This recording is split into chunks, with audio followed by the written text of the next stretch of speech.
Free Radicals listeners. I had hoped to record my final season 1 episode a while ago, but December gets away on us, as it usually does, and these last few weeks in particular have left me scrambling and then sick, and you might be able to hear from my voice that I am still recovering. I wanted to wrap things up on the first season and also sort of tease what's going to be happening in the second season. If you are keen enough to listen to this podcast, then you are probably already aware that 2025 is the 500th anniversary of some key events of the Anabaptist story. In a few weeks, I will start releasing a second season of episodes to tell that story, so stay tuned for more information. One of the things that has become increasingly clear to me on this journey is that there are many different ways to look at history. And people will or won't take you seriously depending on what kind of historian they think you are. A number of people have weighed in with their guesses or maybe accusations of what kind they think I am or am trying to be. But these groupings might not mean the same thing to everyone. So I wanted to break them down a little bit first. As an example, I thought it would be helpful to use the nativity story and our approaches to it to describe what I'm talking about. So envision a local church. They might have a nativity scene set up on the front lawn of the church building, or even better, they might have put a little play depicting the nativity story on some Sunday in December with all of the kids playing the different parts. It probably comes as no surprise to many of you that the nativity story has been thoroughly deconstructed over the years. There is no shortage of criticisms about how it is typically done, but still, many people just stick to the basic details. And so that's what some people might call the lazy historian. They would simply skim the story for details and then go through a checklist. As long as you have a Joseph, a Mary, and a baby Jesus, then you have the nativity story. And depending on the size of your church, you might add some shepherds, angels, magi, and sheep. And anything more than that is just getting fancy, so you stick to the basics. A popular approach, some churches are happy to put old costumes on little kids, but other churches will bring in professional actors, real donkeys, maybe even camels. And they do this so that new people will come to the church to see it, because it's popular. The artistic approach is almost the opposite. The artist will just make sure it's beautiful. Doesn't matter if the details are wrong. It doesn't matter if people like it. All that matters is beauty. The next one is propagandistic. That's one of the big words we've introduced in this podcast. It's not hard to imagine that some churches would revise their nativity story to fit a certain message they wanted to convey. So a conservative or evangelical church might highlight that the wise men were in fact foreign kings, and their gifts were a show of reverence and a sign that all peoples and all faiths will someday bend the knee at the foot of Jesus. A progressive church might highlight that all the outcasts in the story are a sign, from the shepherds to Mary and Joseph themselves, that this is a story of an outcast king for an outcast people. Now, which of these is right and which one is wrong? Well, they are both right in a way, but it all makes more sense when you understand the kind of propaganda they are trying to highlight or work into the story.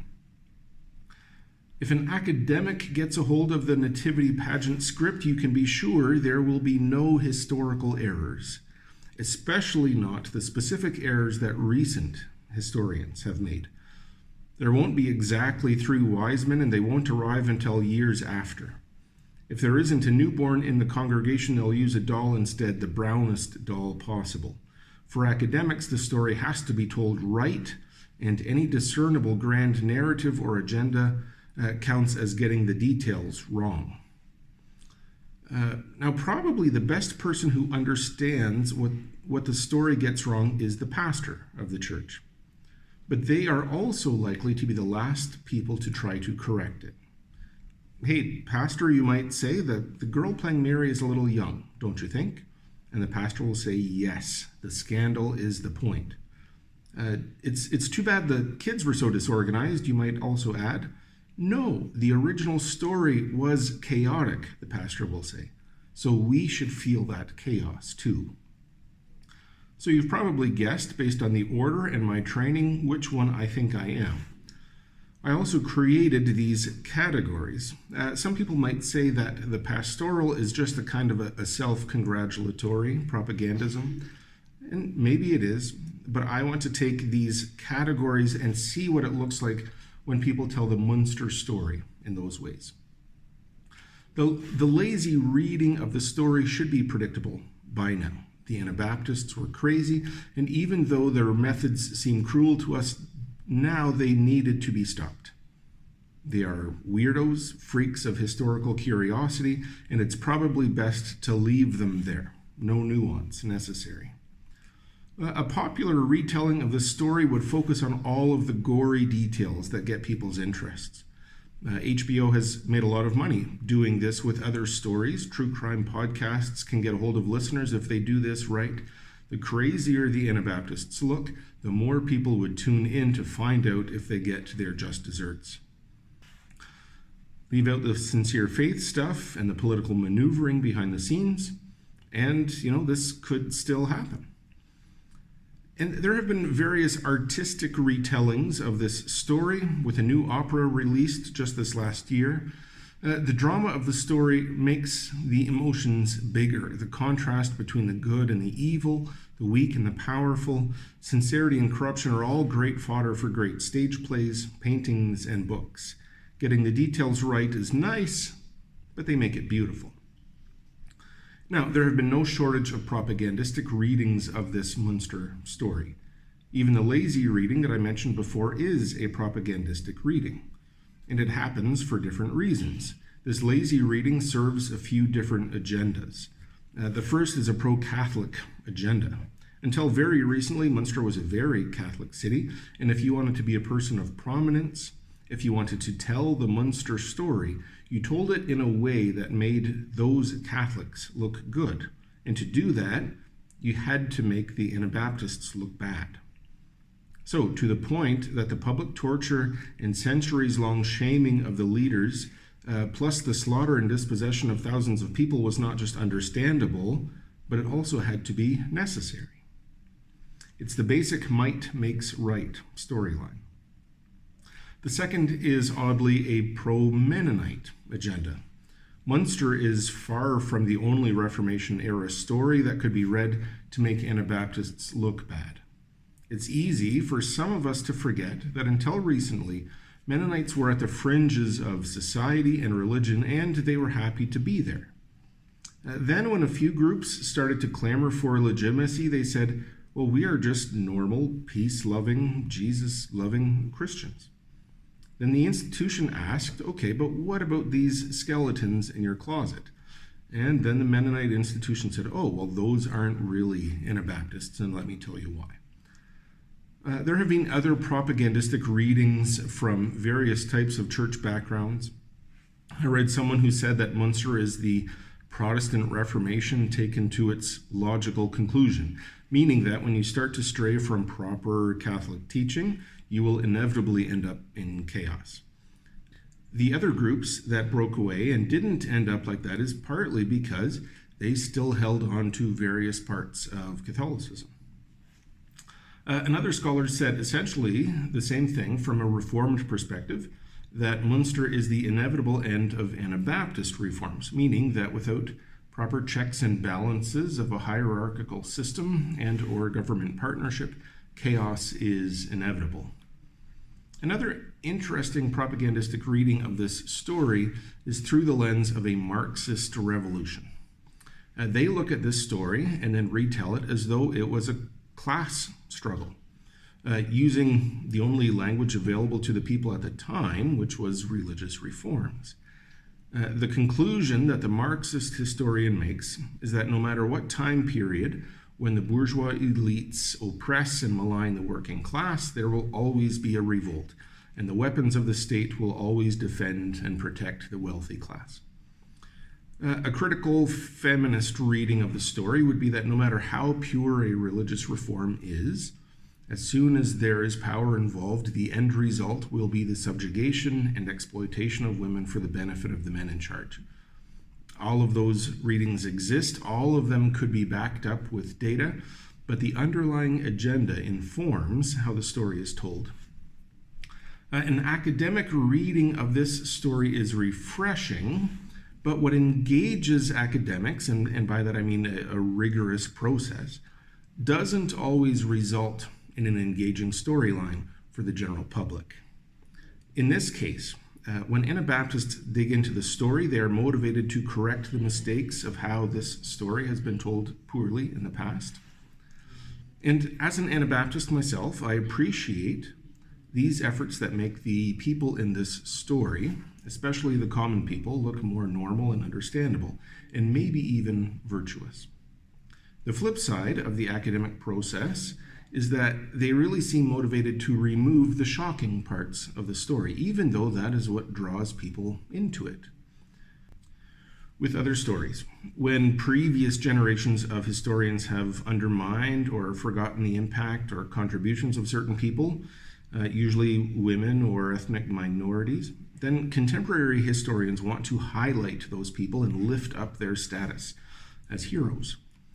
In the Münster story, previous historians have said this is an example of lurid sexuality, religious corruption, and abuse of power, but contemporary historians are wont to say that no, they were just regular people, similar things had happened in other cities.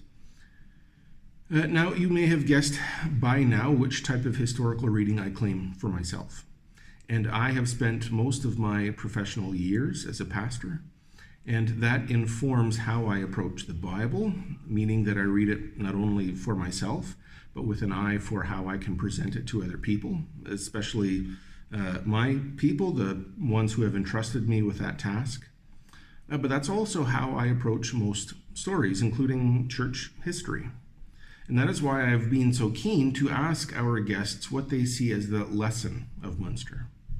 And I'll repeat some of those lessons and add a few of my own. Some have said the key is to avoid charismatic leaders. Many church groups would not say it this way. They would say that charisma isn't the problem, but how leaders use it. I think the Mennonite response to this would be that the problem is how and why we as followers are drawn to charisma. And this story involves a long list of charismatic leaders, Melchior Hoffman, then Jan Mathis, and finally Jan van Leyden. And if we are inheriting a legacy here, and I think we are, then they are not the first nor the last leaders to gain undue influence because of their charismatic charms. We are not above that. Each generation has their own Jan van Leyden. Yours might have been John Howard Yoder. Mine was Bruxy Cavey. The next generation will have their own. Another lesson people have talked about was to avoid compromising values as you acquire power. Mennonite institutions are especially blind to this. We like to think sometimes that since we haven't aligned ourselves with the government, that we don't have any real power. We hide behind policies and congregational votes and shrug our shoulders and say we don't really have any power. But it's a lie. The process of organizing, establishing leaders, values, and protocols, and drawing boundaries will always create power. And it's up to us if we use that power to hurt or to heal. And this one is kind of a combination of thoughts from this episode so far. But the last one I'd like to add is don't let your enemy be the one to tell your story. There is no such thing as a neutral telling of history. Yes, the Catholic institutions of old will be motivated to tell the story in certain ways. Yes, if we, the inheritors of the Anabaptist legacy, tell this story, we will be accused of trying to make ourselves look good. That's fine. I would rather tell a story that tries to make crazy people look normal than tell a story that makes a bloodbath look justified. But what about this historical task of determining the heroes from the villains? What about some of the key players in this story? Melchior Hoffman got his end-time predictions wrong. He died in prison, ashamed and alone. Jan Mathis died on one of the holiest days of the year when he was trying with an act of faithfulness to beckon God to return and fight. And then they nailed parts of his body to the city gates. Now, that doesn't have to be the defining story, the whole story for those people. Hoffman traveled all around Europe, inspiring followers everywhere he went. In the same movement, Hoffman and Mathis baptized thousands of people into a version of Christianity that excited and enlivened them, and that they were willing to die for. Did they want to die? No. Did they deserve to? Absolutely not. Did they know that it was a possibility and accept it regardless? Absolutely. Was Hyla Fiken a hero? I think it's a real question. And some would say she's the victim of a patriarchal system and religion, and her blood is on the hands of Jan van Leyden and others. Some would write her off as crazy, independent of any influence from anywhere else. And I think a lot of her story is heroic. She risked her life trying to save the lives of others. She saw an army of men with weapons and military training, and she made a plan to defeat them with only her mind, her body, and her faith. Is it sad? Yes. Lots of heroic stories are sad.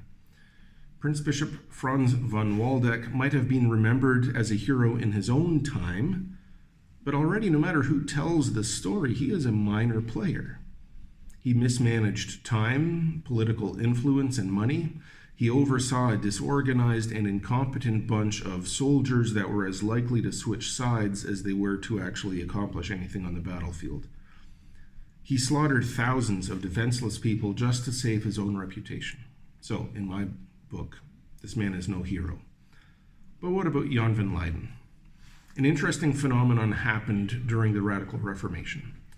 Before Anabaptists and other dissidents were executed, they would often be given a chance to speak to the crowd that had gathered to watch them die. And the authorities hoped that they would use this time to repent, or that in begging for their lives, or maybe even they're angry at the state, they would look pathetic and embarrass the movement. But these testimonies often won more converts than any sermon could.